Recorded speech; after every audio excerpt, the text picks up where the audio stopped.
Welcome to the Karen Kenney Show. Hey, you guys, welcome to the Karen Kenney Show. I'm super duper excited for this episode because I'm going to be sharing a little fun story, a fun little light story that happened to me.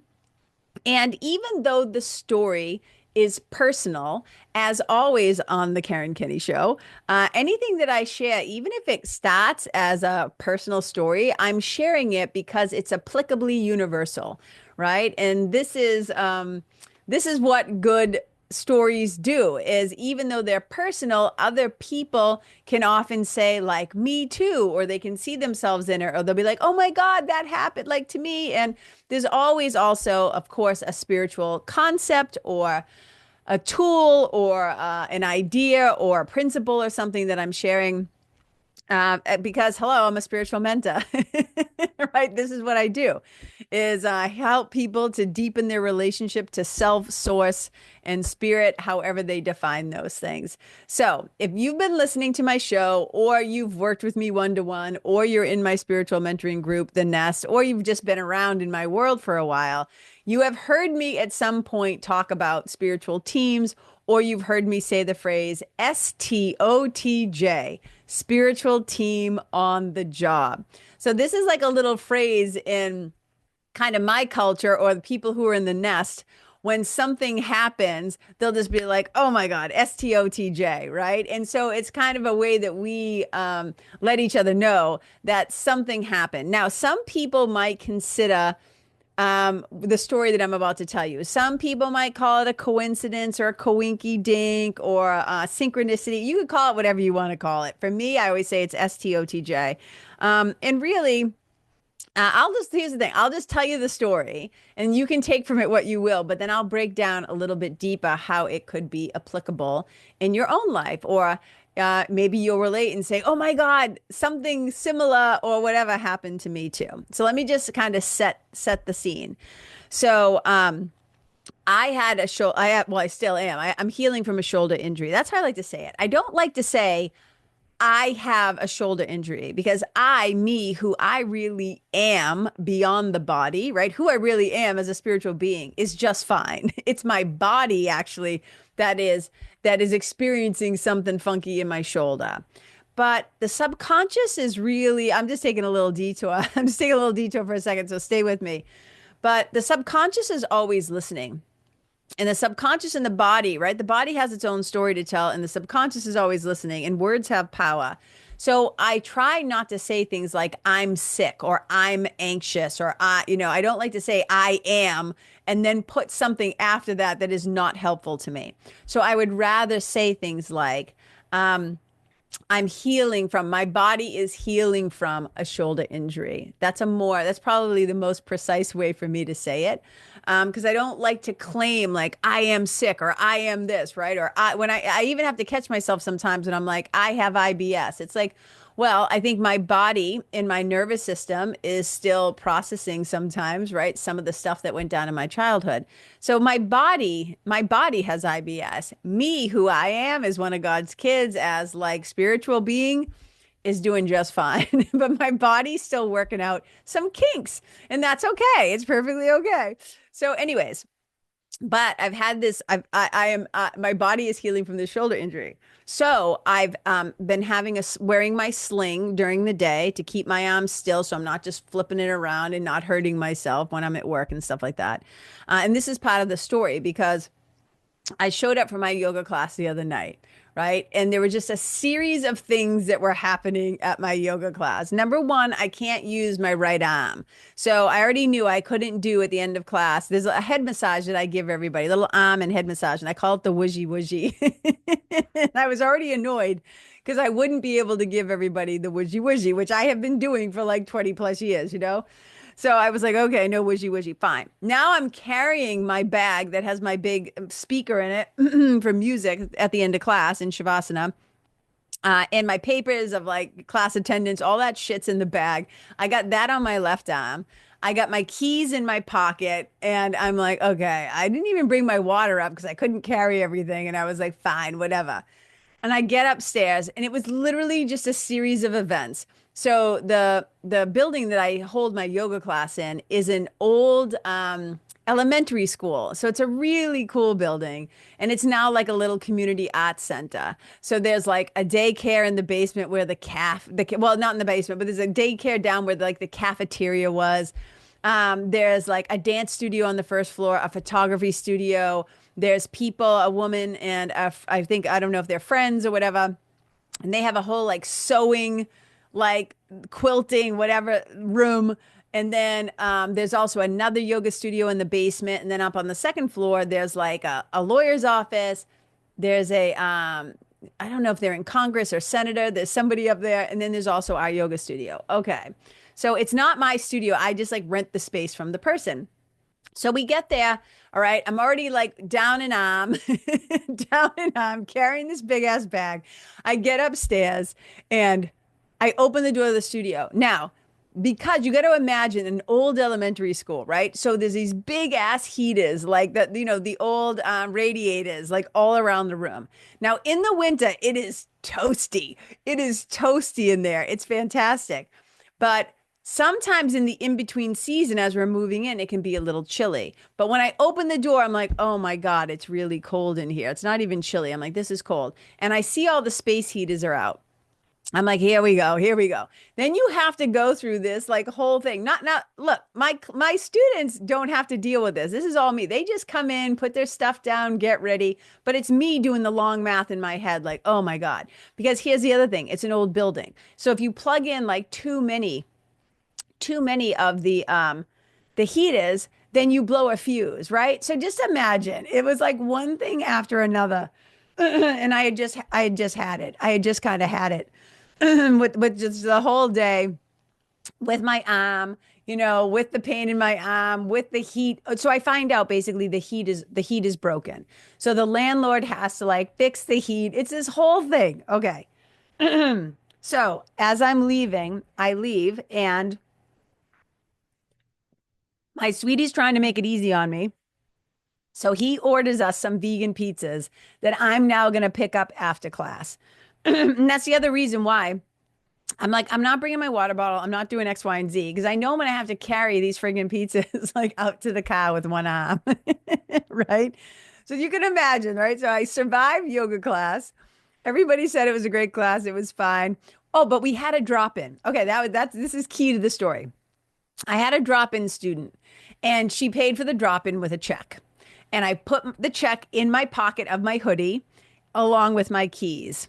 Now you can already probably start to guess like what happened. So I go to pick up the pizzas. And because I'm doing everything with a sling on in one arm, I think what happened is when I pulled my keys out of my pocket, the check must have fallen. But it's dark out and I can't really move well. And I didn't see it. I didn't notice it. I get the pizzas, I get in the car, I get home, and I give my sweetie gets the pizzas from me. I pull my keys out and I'm like, huh. And I just start patting everything down and I'm like, oh my God. I'm like, sweetie, I think I dropped the check. And just like everything in my body just contracted. I was like, no, right? Now, of course, a couple of things start to happen. In my brain, I literally hear like that old, and this is why I talk about how the subconscious is always listening, right? The subconscious is always listening. So in my brain, I hear, how can you be so stupid or whatever? Now, the interesting thing about this is I have learned over the years that that's not my voice. That's an old voice that belongs to my stepfather.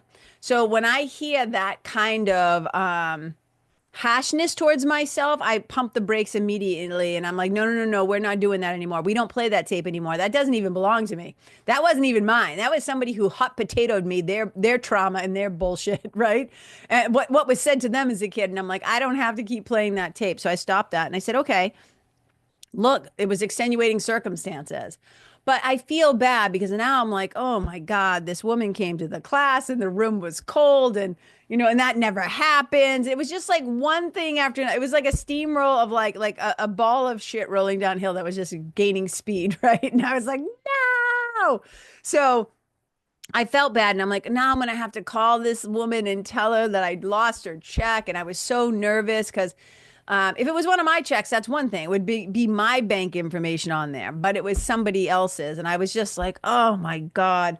And I just felt really bad. And so I said to my sweetie and I talked about it and I said, well, there's nothing I can do other than going back to look for it. And it was already late at night. So I was like, maybe I'll go back in the morning and see if I can find it.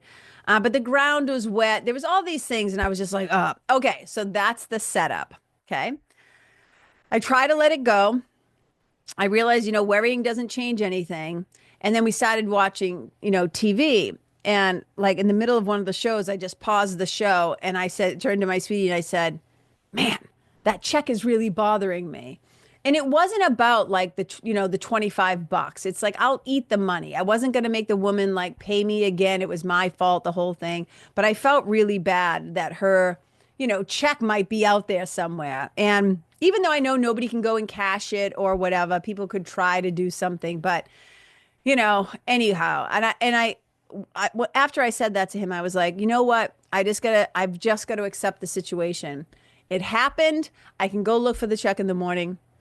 And I just gotta let it go and trust that it's gonna be okay. So that's what I did. Now, here's where it's important to like kind of dip into the spiritual side of this. Because I have had a DSP, a daily spiritual practice, for a wicked long time. I am not saying I am perfect at this, but I am getting better and better and better with every passing day, every passing week, every passing month and year of being able to place my mind where I want it. So I know a lot of people, especially those of us who can be prone to anxiety, we're wicked good at like replaying things in our head or obsessing about things, or our mind gets away from us and it drifts back to the thing that we said in the past, or we time travel to the future. That's what I call it, time traveling, right? We time travel to the past and we replay shit that we're like, why did I do that or say that? Or, oh my God, this awful thing happened. And then we also time travel into the future and we get anxious and worried and nervous and blah, blah, blah, blah about shit that hasn't even happened yet, right? But so I've gotten better and better over the years to be able to just kind of pull my mind back to the present moment and keep it where I want to keep it. And I know that worrying doesn't change shit. So I'm like, I'm not going to do that. So I was kind of proud of myself that I was able to do that. But I still felt a little bit bad, right? So this is the power of a DSP. And if you currently do not have a daily spiritual practice, it's one of the things we work on in the Nest and in helping people to create a daily spiritual practice, a DSP that works for them, right? So little note to anybody listening who is curious about that. If you want to learn more about spiritual teams, if you want to, learn more about having a DSP and deepening your relationship to self, source, and spirit, just go to karenkenney.com/nest and you can join my spiritual mentoring group program. Okay. And we're back. And we're done with the ad. And we're back. Okay. So I was able to just like, get a good night's sleep, not have it stress me out, whatever. Okay. The next morning, right, I get a phone call. And it's like, it's a little bit past 9, whatever time it was. I don't remember the time. And all of a sudden, I'm like, I don't recognize the number. I never answer my phone when I don't recognize the number, unless I'm getting a call but most phone numbers, even if I'm expecting a call, say from my veterinarian or whatever, I have their name in there, so I recognize the name. So this is a Concord number, right? Concord, New Hampshire. And for some reason, I'm like, pick it up, which I never do, right? So that's number one. I'm like, pick it up. Okay. I follow that nudge, right, from my spiritual team. I'm like, hello? And they say, hey, Karen, it's so-and-so, right? And I'll just call this person Julie, okay? And I'm like, hey, Julie, and I had bumped into them at the bank like a while ago. This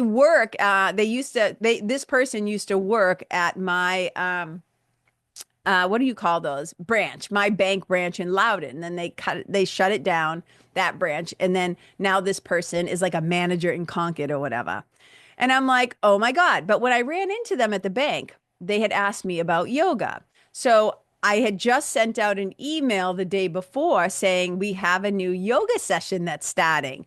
So I'm like, okay, 50-50. This could be about yoga, or could it possibly be about the check, right? Like I didn't know what was going to happen. So I'm like, hey, Julie, right? I'm doing air quotes, not a real name.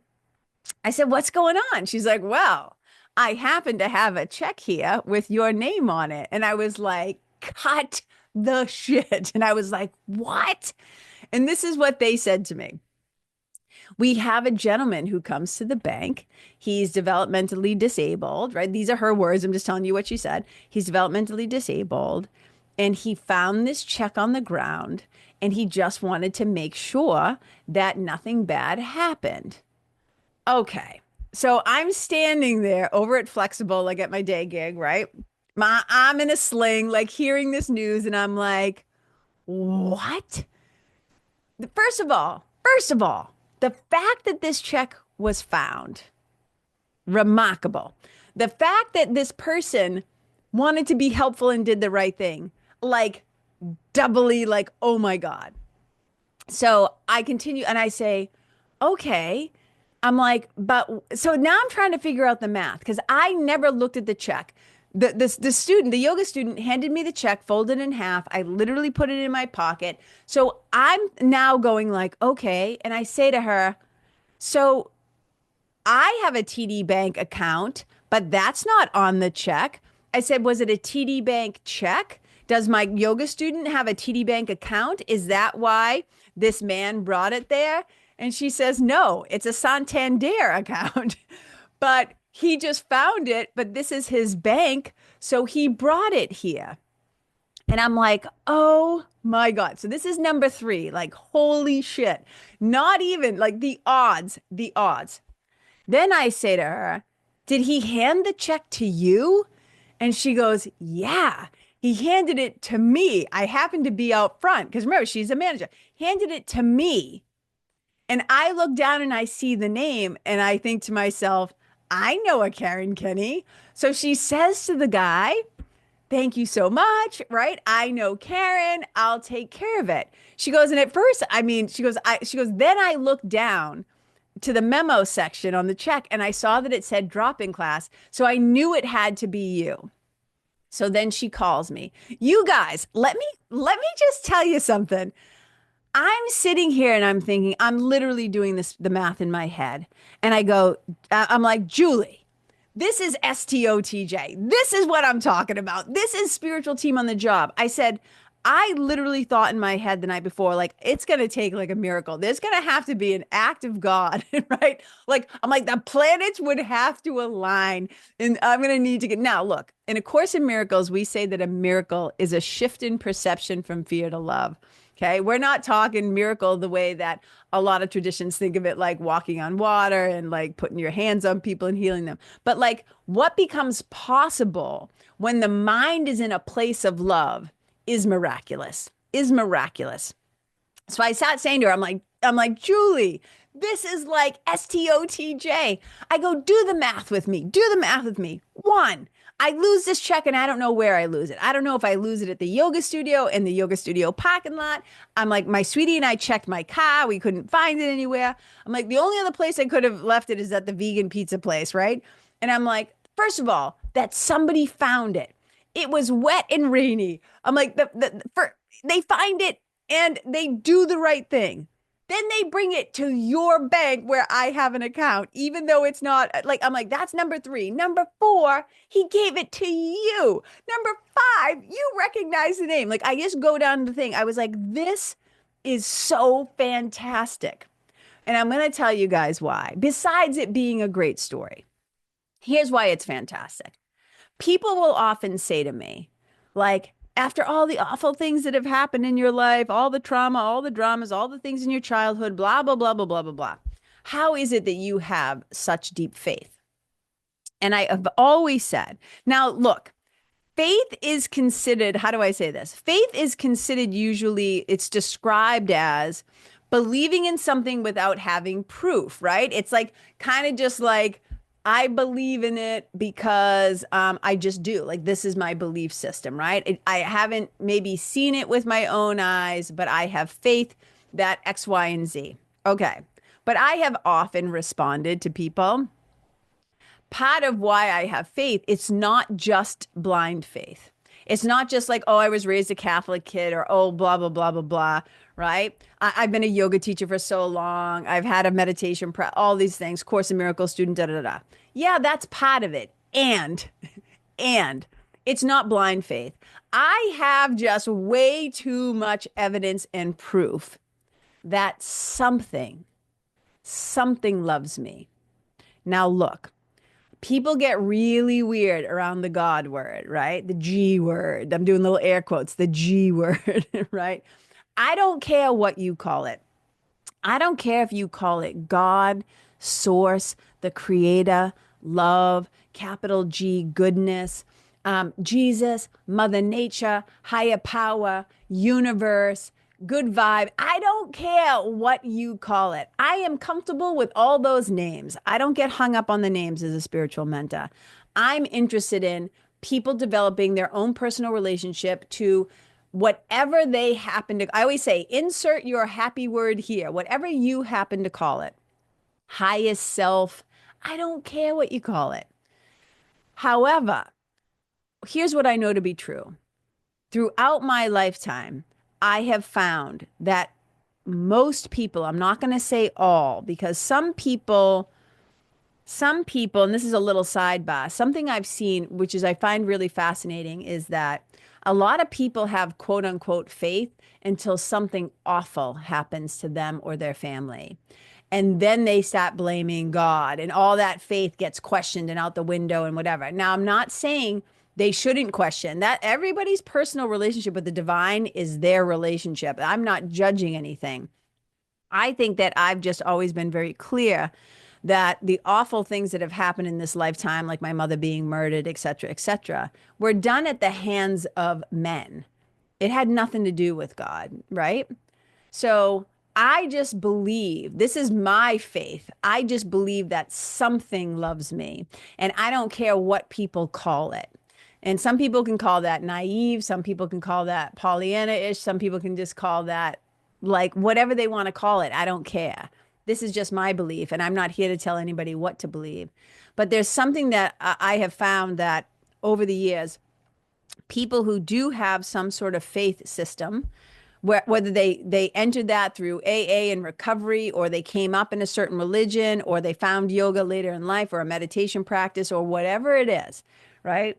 It's a little bit easier, I have found, for people to navigate this being human experience and all that it entails, when they have something to lean on, when they have a DSP, a daily spiritual practice, or a community, a spiritual community, or some sort of spiritual reading or books that they have available to them, or they go to church, or they whatever.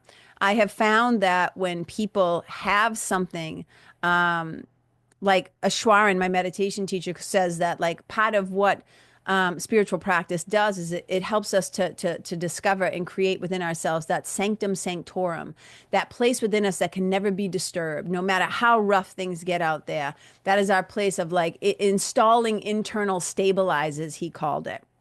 So this to me is like when all these things start to happen, like again, I can go down the list. I lose the check. The check is found by a person who is so sweet and has such integrity, right? And then they bring it to the bank, and it happens to be my bank, and it happens to be a person who knows my name. Like the whole thing, I just start laughing and laughing and laughing. STOTJ, something is looking out for me. Something loves me. Whether that makes me kooky or whatever, that's fine. This is what I believe. And it's such a fantastic experience. And look, I've just had too much evidence, right? Too much evidence. That's why the name of my memoir, the working title right now, is Evidence. I've just too much in my lifetime that I can't deny it. And so maybe you've had an experience like this. Maybe you've had your own STOTJ moments or moment. I know a ton of my members in the nest will, like, literally daily, whenever we have a call, they'll be like STOTJ, and they'll say da da da da da da da. Now look at, I would love, like literally, I love hearing these kinds of stories. And like I said, I know some people consider them synchronicities. Some people call them universal signs, right? I don't care what we call them. I just think it's really fun when they happen. The other thing I'm going to say about this is what also happens when people join the nest or work with me one-to-one in spiritual mentoring. They'll start to say things to me like, oh my God, like STOTJ is really on the job lately. This happened, this happened, this happened, this happened. And what I will often say to them is like, look, let's be realistic. It's not like all of a sudden your spiritual team has gotten better at their job. It's that you're finally slowing down and you're being more present and you're able to witness what has been happening, the love that has been there all along. I think of it as like kind of like extending your antenna, like getting better reception, right? That's what I think of a lot of the work that I do does. Not only helping people to kind of transform those old stories, those old patterns, those old ways of being, like coaching both the conscious and subconscious mind.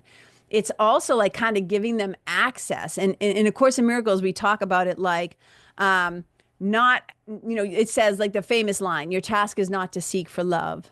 Your task is to seek and to find. And I always add, and remove the blocks, the barriers that you have built against your own awareness of love's presence. That's what spiritual work to me is. This is what personal development work is. It's not about becoming something. It's about removing the blocks to who you already are, to returning home to the truth of yourself, removing the blocks to your own awareness of love's presence, knowing that you are loved and lovable and capable of loving, and that you are loved by something. Isn't that fantastic? I mean, I think moving through the day, and I was saying on my on the Nest call that we had the other night, we were talking about some things, and I said, you know what? One of the things that has helped me all throughout my life is, and especially when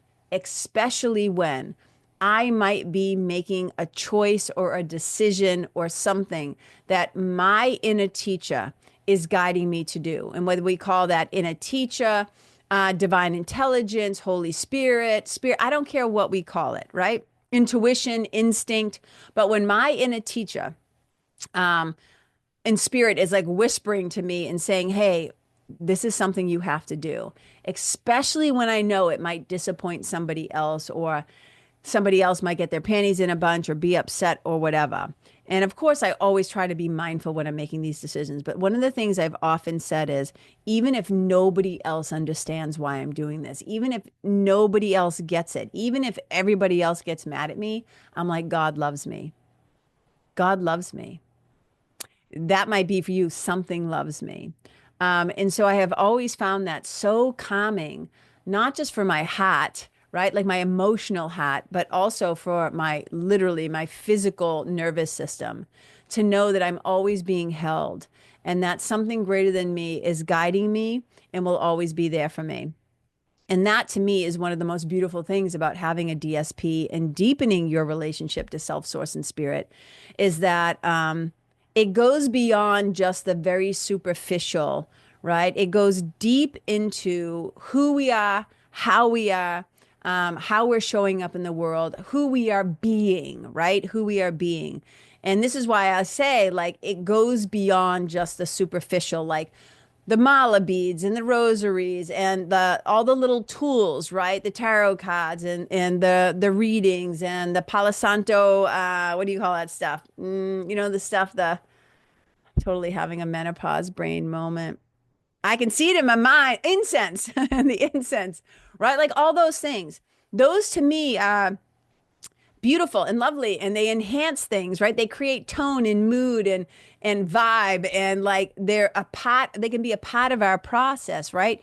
Using your mala beads when you maybe chant your mantra, or using your rosary beads if you say the Hail Mary or whatever. These are all helpful tools. They're tools to remind us, though, of who we already are. They're pathways back to remembering ourselves to wholeness and holiness. But they're just a tool. They're not the thing. They're a tool, right? And they're helpful tools for a lot of people. But also what's helpful is recognizing when all these things are lining up. When STOTJ is on the job, you get that little dopamine hit of like, oh, something today is working right on my behalf. And that's not to say, and this is where it gets tricky. I just want to say this because this is wicked important before I wrap up this session. Um, it can be really tricky when we use language like, oh, God was looking out for me. And then it's like, well, what? Does that mean that God isn't looking out for all the people who are going through these awful storms, like in Florida and, all across the world, the wars and the stuff like that? I don't say that like, I don't like to use language that way because I think it can be a very insensitive, entitled, kind of ignorant way to like talk about things. I don't mean this in a disparaging way. I do, though, like to acknowledge when enough things in the universe align that something seems miraculous. I think it's also important to not turn away from those moments of bright light. You know what I mean? So that's what I have to say about it. I hope you enjoyed the story. I hope it in some way like made you think about a time in your life when maybe like enough things lit up, like boom, boom, boom, and you were like, oh my God, STOTJ, spiritual team on the job. So I just thought that was fun and you might enjoy it. And it might also explain a little bit more about how I think about things. So you guys, thank you for tuning in. If you're new here, I appreciate you. I love you. Thank you. Thank you. Thank you for being here and spending some time. My loyal listeners, you know how much I love you. Thank you for hanging out and coming back, for sharing the show and stuff like that. So I just want to remind you. So 3 things I always like to say, little call to action, pick one that floats your boat or none of the above. But if you're interested in joining a really fantastic community of people who are doing personal development and spiritual work, my membership or group mentoring program, we can call it whatever. I used to call it the membership, is called The Nest. And you can just join KarenKenney.com/nest. Come join us. It's fantastic. We have 2 calls a month. It's a blast. You can also just get on my email list to find out what's going on and to get this email, this podcast sent right into your inbox every Thursday morning. And that's KarenKenney.com/sign up. And then the last thing you could do, if you felt like it, if you enjoyed the show, I'm always like, Meh. You could use the tip jar and send me just a little something if you want to support the show. And that's KarenKenney.com/tip jar. All right, you guys, thank you so much for being here. I appreciate you. Wherever you go, may you leave yourself and the people and the animals and all the creatures and the environment and the planet, all the trees and the rocks and the streams and the oceans and the mountains and just all our animal friends. May you leave them better, right, than how you first found them. Wherever you go, may you and your presence and your love be a blessing. Bye.